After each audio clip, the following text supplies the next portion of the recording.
Hola, mi nombre es Juan Sebastián Abella Murillo, estudiante del curso de Economía de la UNAD. El día de hoy quiero llevarlos a un recorrido por los inicios del siglo XXI en Colombia, un periodo que marcó un antes y un después en múltiples dimensiones de nuestro país y de la región.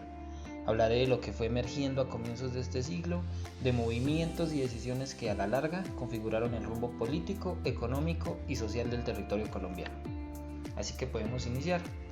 Vamos a tocar el tema de la expedición de la Constitución de 1991 en Colombia, el cual inició un proceso de transformación que marcaría un antes y un después en su historia contemporánea. Este cambio no surgió de la nada, cabe resaltar, ¿no?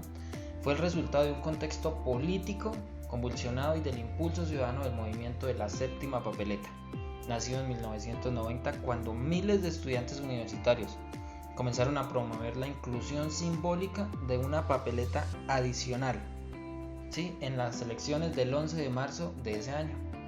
Ese gesto o ese acto, que se convirtió luego en una movilización nacional, logró que el 27 de mayo de 1990 se realizara un plebiscito en el cual más de 5 millones de votantes aprobaron la convocatoria de una asamblea constituyente. De este proyecto de ciudadanía nació la Constitución del 4 de julio de 1991, una carta política que amplió derechos fundamentales, reconoció la diversidad étnica y la cultura del país, fortaleció la participación democrática y redefinió la relación entre el Estado y la sociedad. Este fue el punto de partida de un país que buscaba modernizarse con miras hacia el siglo XXI mientras se enfrentaba a enormes desafíos internos. Con la nueva constitución en marcha, la década de los 90 se caracterizó por una reconfiguración económica. En 1991 comenzó la llamada apertura económica, impulsada por el gobierno de César Gaviria, que entre muchas otras cosas redujo aranceles, eliminó barreras de importación y facilitó la entrada de bienes extranjeros. Ya para 1994 los aranceles del país promedio habían caído del 44 al 12%, lo que transformó profundamente la producción nacional. A comienzos de los años 2000 y con la entrada del nuevo siglo, Colombia inclinó su mercado hacia la apertura económica y la diversificación de mercados. Los tratados de libre comercio, los famosos TLC, se volvieron unas herramientas centrales para facilitar el comercio, atraer una inversión y fomentar la modernización de sectores productivos en todas las regiones del país. En este periodo varios tratados entraron en vigor de forma relevante. Uno de ellos, el Tratado de Libre Comercio con Estados Unidos, firmado el 22 de noviembre del 2006, pero que empezó su implementación de manera gradual en 2007 hasta 2012. El Tratado de Libre Comercio con la Unión Europea, cerrado en 2010 y ratificado en 2012, y acuerdos con países de la Alianza del Pacífico en años posteriores. Estos procesos o estos tratados trajeron beneficios como mayor acceso a mercado de todas las personas, transferencia de tecnología y nuevas cadenas productivas, pero también muchos retos, ¿no? Competencia externa, impactos en sectores vulnerables como el textil y la ganadería, y la necesidad de fortalecer la formación del empleo y la productividad en ciudades intermedias y zonas rurales. Ya diciéndolo así, un rasgo concreto en Colombia fue el impulso a sectores como la agroindustria, la minería y la infraestructura, con inversiones en puertos y carreteras que conectaron regiones lejanas con centros de consumo, a la vez que se debatía la sostenibilidad ambiental y social de todos estos proyectos crecientes. Asimismo, en el ámbito político el cambio fue igual de profundo. Cabe resaltar que este ámbito político era uno de los más importantes y sigue siendo uno de los más importantes para todas las personas. El inicio del siglo XXI estuvo marcado por la intensificación del conflicto armado interno. Recordemos que en décadas pasadas veníamos en un conflicto de guerrillas, partidos políticos, entre otras cosas. Debido a todo esto, en 1999 se lanzó el Plan Colombia, diseñado inicialmente como una estrategia conjunta entre los gobiernos de Andrés Pastrana y Bill Clinton para combatir el narcotráfico y fortalecer las instituciones. Aunque su objetivo principal era la lucha contra los cultivos ilícitos, con el tiempo se convirtió en una pieza clave de la estrategia militar del Estado. En 2002, con la llegada de Álvaro Uribe Vélez a la presidencia, nació la Política de Seguridad Democrática, la cual reforzó la presencia militar en zonas rurales alejadas del país, creó la red de cooperantes y buscó restablecer la seguridad ciudadana. En Entre 2002 y 2006 se redujeron los secuestros en un 70% y los ataques a poblaciones disminuyeron. Pero ojo, también surgieron graves denuncias de violaciones a los derechos humanos, como los casos de ejecuciones extrajudiciales que comenzaron a ser documentados desde 2004. Asimismo, en ese mismo año, en 2004, se aprueba la reforma constitucional que permitió la reelección presidencial inmediata. La reelección de Uribe en 2006 transformó la dinámica del sistema político, reforzando la figura presidencial y generando debates sobre los límites del poder ejecutivo. Paralelamente a todo esto surgieron nuevos partidos y movimientos políticos en el país, como por ejemplo el Polo Democrático Alternativo en 2005, el Partido de la U en 2005 también, el Partido Verde en 2009 y unos años más tarde la Colombia Humana en 2017, marcando un giro ideológico que fue abriendo camino a oposiciones alternas e incluso a un giro hacia la derecha en varias regiones del país, como se ve actualmente.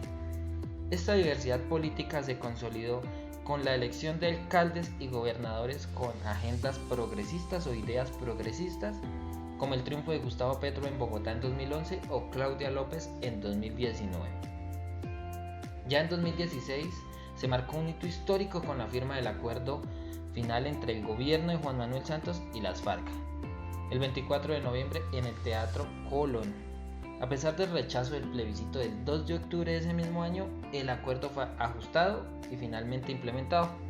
Esto transformó el mapa político, provocó la dejación de armas de cerca de 13.000 excombatientes y abrió espacios de justicia transicional como la JEP. Sin embargo, también generó otras tensiones en los territorios donde, la salida de las FARC, surgieron otros grupos armados y economías ilegales. Ya por otra parte, en lo social, las transformaciones también han sido muy decisivas. Desde los movimientos estudiantiles de 2011, que lograron frenar una reforma a la Ley 30, hasta el paro nacional de 2021, las movilizaciones sociales se convirtieron en una fuerza de cambio, desde los más jóvenes hasta las personas más adultas. La pandemia del COVID-19 iniciada en Colombia el 6 de marzo de 2020, con el primer caso confirmado, exacerbó una desigualdad que se notó fuertemente, frenó la economía y obligó a millones a reorganizar su vida laboral, educativa y, emocional. El confinamiento del 24 de marzo de 2020 evidenció brechas en conectividad, informalidad laboral y acceso a servicios, mientras que las famosas ollas comunitarias, las redes barriales y las iniciativas solidarias demostraron la capacidad de resistencia social. Además, la pandemia aceleró debates sobre la salud pública, la política social y la necesidad de un Estado más presente. En el campo religioso, la Constitución del 91 abrió la puerta a la libertad de cultos, lo que permitió una expansión significativa de iglesias cristianas no católicas, especialmente desde la década de los 2000. Este pluralismo religioso incidió en debates sobre moral pública, familia, educación sexual y participación política, influyendo incluso en campañas electorales claves como las de 2016 y 2018, donde varios líderes religiosos tuvieron protagonismo. Todos estos procesos acumulados a lo largo de 3 décadas han moldeado de manera profunda los territorios y las diferentes zonas del país. En zonas rurales donde la guerra había sido cotidiana, era su día a día, la implementación parcial del acuerdo de paz permitió que se hiciera un cambio, que se viera una creación de programas de sustitución de cultivos ilícitos, aunque con avances desiguales, ojo. En ciudades intermedias la apertura económica generó oportunidades de empleo en sectores comerciales, pero ojo, también desplazó industrias tradicionales. En las grandes urbes, la emergencia de nuevos movimientos políticos impulsó agendas de género, ambientales y juveniles que cambiaron la forma de entender la participación ciudadana. En muchos otros municipios la pandemia dejó aprendizaje sobre la importancia de la organización comunitaria y del fortalecimiento de sistemas locales de salud. Ya para finalizar, la historia del Estado colombiano desde 1991 y su constitución, la cual abrió las puertas a una biodiversidad cultural, social, religiosa y política, nos ayuda a entender el país, nos ayuda a entender cómo a través de estos años se ha buscado reinventarse continuamente. Es la historia de cómo decisiones políticas, económicas, sociales y religiosas se entrelazan para moldear la vida cotidiana de millones de personas. Cada territorio, cada pueblo, cada ciudad es un testimonio vivo de estos cambios. Comprenderlos no solo nos permite entender el pasado, sino también reflexionar sobre el futuro. Un futuro donde cada comunidad, cada persona sigue siendo protagonista, donde los desafíos aún persisten claramente, pero también donde existe una enorme capacidad de transformación que continúa moviendo el país hacia adelante, buscando una transformación, una paz duradera y cambios para vivir una vida mejor. Muchas gracias por su atención. Hasta luego.